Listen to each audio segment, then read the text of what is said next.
विद्यार्थी मित्रांनो, पॅसेजमधील चौथा प्रश्न आहे, सगळ्यात महत्त्वाचा प्रश्न आहे तो म्हणजे ग्रामर.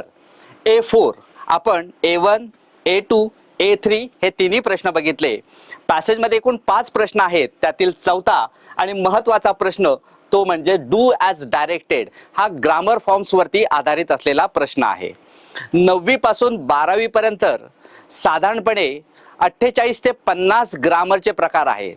वर्षभर आपण या ग्रामरचा अभ्यास केलेला आहे. त्याच आधारावरती हा प्रश्न आहे. विद्यार्थी मित्रांनो, एक गोष्ट नक्की लक्षात घेऊया आपण की या 2 मार्कांसाठी आपल्याला मी जे तुम्हाला आता म्हणालो की ग्रामरचे साधारणपणे 48 ते 50 प्रकार आहेत, त्यातील कोणत्याही 2 प्रकारांवरती इथे तुम्हाला प्रश्न विचारले जातील, वाक्य दिली जातील आणि तुम्हाला वेगवेगळ्या सूचना दिल्या जातील. चला तर मग बघूया आपण जो पॅसेज बघतोय त्या पॅसेजमध्ये ग्रामरचे कोणते प्रश्न विचारलेले आहेत.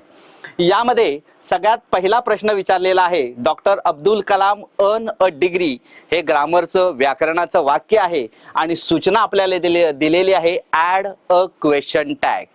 ॲड अ क्वेश्चन टॅग याला दुसरं एक नाव आहे ते म्हणजे टेल टॅग. ठीक आहे, आपण आता बघूया की याचं उत्तर कुठे आहे. याच्यामध्ये बराच वेळेला ग्रामरला तुम्हाला 4 पर्याय दिले जातील, 4 ऑप्शन्स दिले जातील, तर काही ग्रामरसाठी तुम्हाला ऑप्शन्स दिले जाणार नाहीत, फक्त इथे सूचना दिली जाईल. इथे मात्र आपल्याला 4 ऑप्शन्स दिलेले आहेत. Doctor Kalam earn a degree आपण वर्षभर ॲड अ क्वेश्चन टॅग म्हणजेच टेल टॅगचा अभ्यास केलेला आहे आणि त्याच्यामुळे आपण याचं उत्तर आता लिहिणार आहोत. कलाम अर्न. आता दिलेल्या वाक्यामध्ये सहाय्यकारी क्रियापद नाहीये. ॲड अ क्वेश्चन टॅग साठी सगळ्यात महत्वाची गोष्ट ती म्हणजे सहाय्यकारी क्रियापद म्हणजेच हेल्पिंग वर्ब. आता ते जर दिलेलं नसेल तर आपल्याला त्या वाक्याचा टेन्स लक्षात घ्यावा लागतो.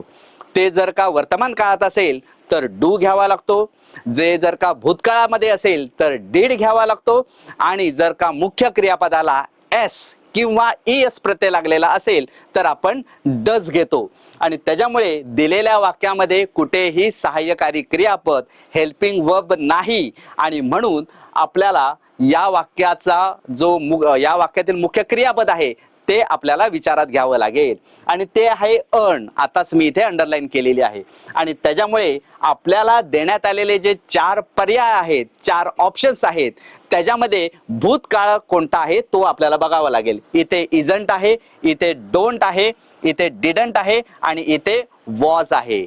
त्याच्यामुळे याचं उत्तर सी म्हणजे डिडंट ही असं आहे. विद्यार्थी मित्रांनो, जरी आपण याचा पर्याय ऑप्शन शोधून काढला तरी हे आपल्याला उत्तर कसं लिहायचं आहे तर ते वाक्य लिहून घ्यायचं आहे. वाक्य जेथे संपतं तेथे कॉमा द्यायचा आणि त्याच्यानंतर जो पर्याय आहे तो त्याच्या पुढे लिहायचा असतो.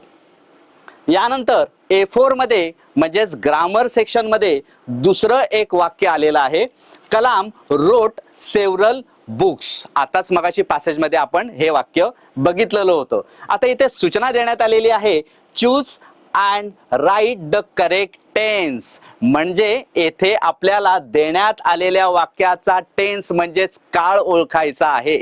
एकूण काळ आहेत तरी किती, तर प्रामुख्याने आपल्याला 3 माहिती आहेत, ते म्हणजे प्रेझेंट टेन्स, पास्ट टेन्स आणि फ्युचर टेन्स. पण विद्यार्थी मित्रांनो, या 3 काळांसाठी अजूनही 4 उपप्रकार आहेत किंवा 4 सबटेन्स आहेत. ते आहेत सिंपल, कंटिन्युअस, परफेक्ट आणि परफेक्ट कंटिन्युअस. चला तर मग बघूया आपण देण्यात आलेल्या वाक्याचा नक्की काळ कोणता आहे. आता काळ जर ओळखायचा असेल तर सगळ्यात महत्वाची गोष्ट ती म्हणजे देण्यात आलेल्या वाक्यातलं मुख्य क्रियापद बघायचं. त्या क्रियापदाचा जो काळ असेल तोच त्या वाक्याचा काळ असतो. कलाम रोट सेव्हरल बुक्स यामध्ये आपल्याला जे मुख्य क्रियापद मिळालेलं आहे, जे शोधलेलं आहे ते आहे रोट आणि याचा जो काळ आहे तो कसा होतो तर राईट हे त्याचं मुख्य क्रियापद आहे. रोट हा त्याचा भूतकाळी रूप आहे, त्याचा पास्ट फॉर्म आहे आणि पीपी म्हणजेच पास्ट पार्टिसिपल हे रिटन असं होतं आणि त्याच्यामुळे हे वाक्य जे आहे ते सिंपल पास्ट टेन्स मध्ये आहे. त्याच्यामुळे देण्यात आलेले जे 4 पर्याय आहेत त्याच्यामध्ये योग्य पर्याय कोणता आहे तो आपण आता शोधूया. पहिल्यामध्ये दिलेला आहे सिंपल प्रेझेंट टेन्स, नक्कीच हा पर्याय नाही, हे उत्तर नाही. बी आहे प्रेझेंट परफेक्ट टेन्स. सी आहे पास्ट कंटिन्युअस टेन्स. आता कंटिन्युअस म्हणजे आयएनजी असला पाहिजे, त्याच्यामुळे ते नाही. आता राहिलाय शेवटचा पर्याय, तो म्हणजे सिंपल पास्ट टेन्स, आणि हेच मगाशी आपण उत्तर शोधलं होतं.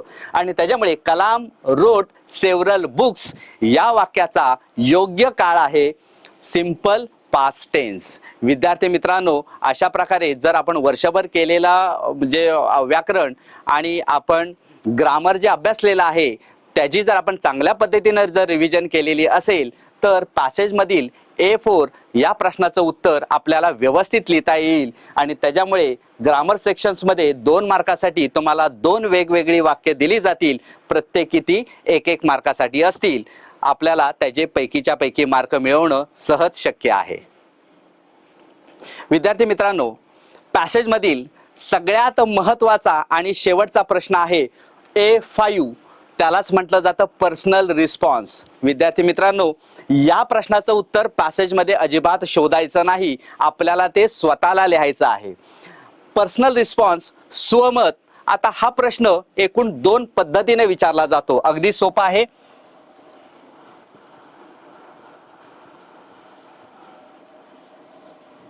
मी इथे एक छोटीशी आकृती काढलेली आहे. काय लिहिलेलं आहे बघा, इथे एक प्रश्नचिन्ह दिलेलं आहे आणि इथे मी 2 प्रश्नचिन्ह दिलेली आहेत.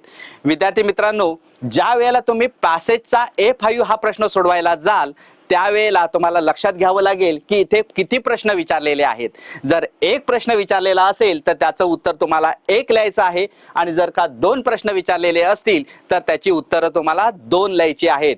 आणि शक्यतो उत्तराची सुरुवात अकॉर्डिंग टू मी या शब्दाने तुम्हाला करायची आहे.